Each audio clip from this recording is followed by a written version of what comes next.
Jóvenes todos, ¿cómo están? Yo soy Omar desde la Ciudad de México. Hoy es 6 de agosto de 2023 y este es mi análisis semanal principal para los próximos días. Como siempre, como desde hace 13 años y un poquito más, te voy a explicar absolutamente todo lo que estoy observando, 30 instrumentos y junto a esto mi plan de trading. Ya sabes lo que significa, los niveles exactos en los que estoy esperando operar durante los próximos días. Las razones, técnicas fundamentales y de sentimiento que avalan a cada una de mis hipótesis de trading, los criterios del plan, todo esto muy bien empaquetado en una explicación clara, profunda, didáctica y a veces hasta entretenida. Si estás aspirando a transformar esta fantástica actividad en un negocio de verdad, inscríbete a mi Patreon, porque vas a obtener todo lo que necesitas para lograrlo. Me gustaría comenzar con Inglaterra o con Australia, en tanto que sus bancos centrales nos entregaron su anuncio de política monetaria la semana pasada, pero regresaremos a ello un poquito más adelante. Vamos a comenzar con los Estados Unidos, con el dólar americano y con este sorpresivo anuncio de Fitch al principio de la semana pasada, porque el martes recortaron la calificación crediticia de los Estados Unidos, la pasaron de AAA a AA positiva.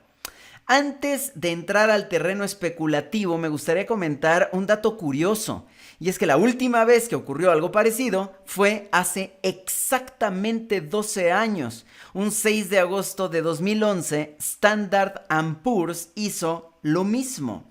Lo recuerdo muy bien, muchachos. Yo estaba sentado en mi mecedora leyendo el diario cuando de repente me encuentro... Sí, eso fue lo que pasó hace 12 años, lo que nos invita a preguntarnos, ¿y qué fue lo que pasó cuando pasó esto?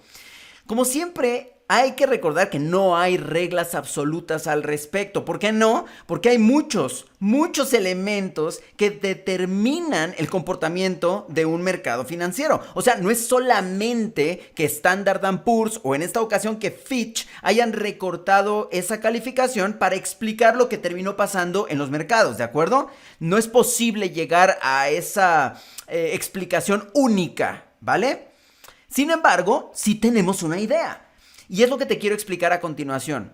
Lo primero que ocurre tras un anuncio de esta naturaleza, por supuesto, es en el sentimiento hacia el riesgo, que se inclina del lado de la aversión. ¿Por qué esta es la interpretación automática más probable? Pues porque el recortar la calificación crediticia de un país nos hace pensar que las cosas no están bien. Y si tienes curiosidad para leer los argumentos que justifican la decisión, por ejemplo, en esta ocasión Fitch habla de los últimos años de gobernabilidad en los Estados Unidos, de la deuda, en fin, esas cosas que sabemos que están ahí pudriéndose en el sistema y que solamente volteamos a ver cuando empiezan a oler mal. Entonces nos da miedito e inclinamos el dial del sentimiento hacia el riesgo hacia la aversión.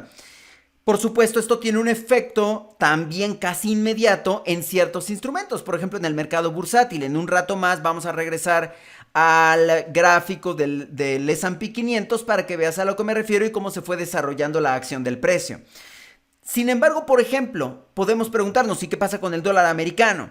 Ahí es un poco complicado. Por ejemplo, para no ir tan lejos, hace 12 años el dólar americano, después del anuncio de Standard & Poor's, se fue para arriba. En esta ocasión, con el anuncio de Fitch, que fue el martes, ¿qué le pasó al dólar americano? Este es el gráfico del dólar americano. Si no lo estás viendo, estás entonces siguiendo este video en Instagram. Abre un gráfico del dólar americano y mira lo que pasó el martes pasado. El martes el dólar abrió abajo y subió. El miércoles con un gap abrió abajo y subió todavía más. Y ya después fue cuando tuvo la retracción. Pero la reacción inmediata fue hacia arriba, luego hacia abajo. ¿Tendrá que ver la calificación de Fitch? Muy probablemente no. Sobre todo, vayamos al mercado de bonos, cuando nos enteramos que Warren Buffett la semana pasada compró no sé cuántos miles de millones de dólares en bonos y esta semana lo volvió a hacer. Fueron 10,000 millones de dólares en la operación para comprar bonos del Tesoro de los Estados Unidos. Y en una clara desestimación de la decisión de Fitch.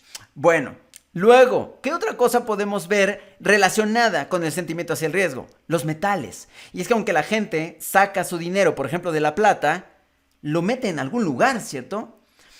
Probablemente sabes que el comportamiento de estos commodities es peculiar ante los cambios en el sentimiento. Normalmente tienen una reacción retrasada, normalmente. Y si esto no lo entiendes, en el segmento dedicado al análisis del sentimiento en nuestro programa educativo, lo explico con mucho detalle. En la ocasión anterior, cuando Standard & Poor's anunció su decisión, el oro comenzó a subir de una manera estrechamente vinculada con el sentimiento hacia el riesgo y por ende con la decisión de Standard & Poor's. Esta semana no pasó eso. En un rato te muestro el gráfico del oro y pareciera que como que se quedó sin saber qué hacer. Y esto podría abrir una ventana de oportunidad a los traders de este tipo de commodities que estaban esperando un catalizador para continuar con el rally tan saludable, tan sanito que se veía en semanas anteriores precisamente en el oro. Ya veremos, por supuesto, y en un rato te explico lo que técnicamente habría que considerar. Bueno, eso fue Fitch. Vámonos con el anuncio de empleo. Fue un anuncio con una mezcla de todo, fue un tutti frutti. Voy a intentar ser breve y explicártelo con mucha facilidad. Fue un dato mixto y la reacción del dólar americano fue hacia abajo, para bien o para mal. En un momento te explico cómo probablemente esto fue un puro y vil sentimiento que no se va a mantener conforme pasen los días. Te explico. El dato principal efectivamente salió abajo de lo esperado, 187,000 contra 205,000. O sea, no se quedó tan lejos, se quedó a 18,000 empleos creados. Ok, pero esos 187,000 se quedaron arriba de la revisión del dato anterior. O sea, ¿fue un dato malo? No. Fue arriba del anterior, aunque abajo de la expectativa y no por mucho. Luego, la tasa de desempleo salió abajo de la expectativa, o sea, fue un buen dato, y también se quedó abajo del dato previo, o sea, de 3.6%, que era el dato anterior y que era la expectativa, todavía bajó un poquitito más, una décima, 3.5%. Y luego los salarios salieron arriba de la expectativa e igual que el dato anterior, 0.4%, la expectativa era que bajaran a 0.3%. Entonces, ¿fue un dato malo como para desplomar al dólar americano? No.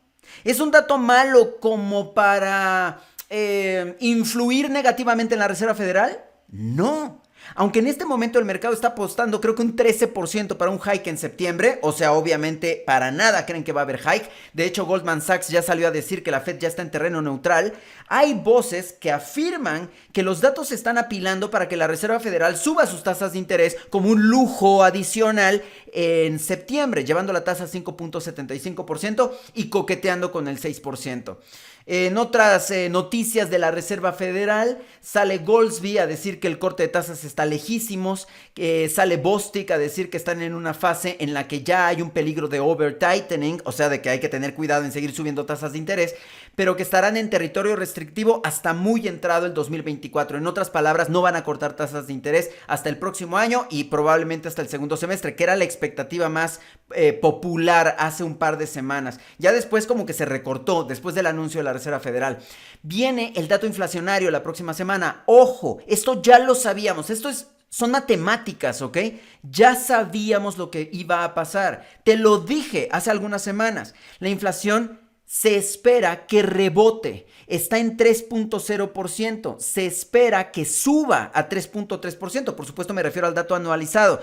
Es un asunto matemático, ¿de acuerdo? No es solamente un asunto de desempeños y tendencias, es simplemente un asunto matemático, es una media, es un promedio. Entonces, vamos a ver cómo reacciona el mercado ante eso y vamos a ver si eso estimula un poco a las apuestas en el mercado de futuros con respecto al anuncio de septiembre, ¿vale?